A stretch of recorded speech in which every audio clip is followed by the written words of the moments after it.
18 मार्च 2024 रोजी परिमंडळ लोकशाही दिनाचे आयोजन. 4 मार्च 2024 पूर्वी निवेदन सादर करण्याचे आवाहन.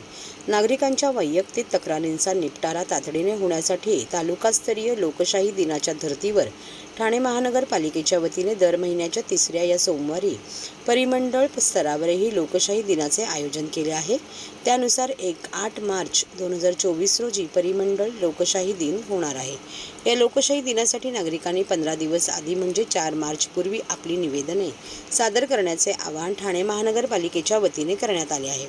नागरिकांनी आपली निवेदने पुढील ठिकाणी सादर करावीत. परिमंडळ 1 कळवा मुंब्रा दिवा, प्रभाग समिती अंतर्गत उपायुक्त कार्यालय कळवा, प्रभाग समिती कार्यालय कळवा.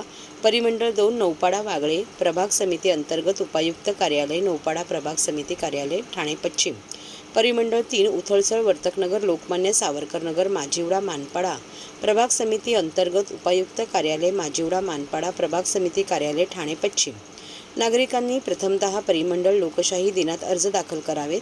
परिमंडळ लोकशाही दिनात दाखल केलेल्या तक्रारींवर कोणतीही कार्यवाही झाली नसल्यास नागरिक महापालिका लोकशाही दिनामध्ये नियमानुसार 15 दिवस आधी आपली निवेदने सादर करू शकतील. नागरिकांनी परिमंडळ लोकशाही दिनासाठी आपली निवेदने संबंधित परिमंडळ कार्यालयात सादर करावीत.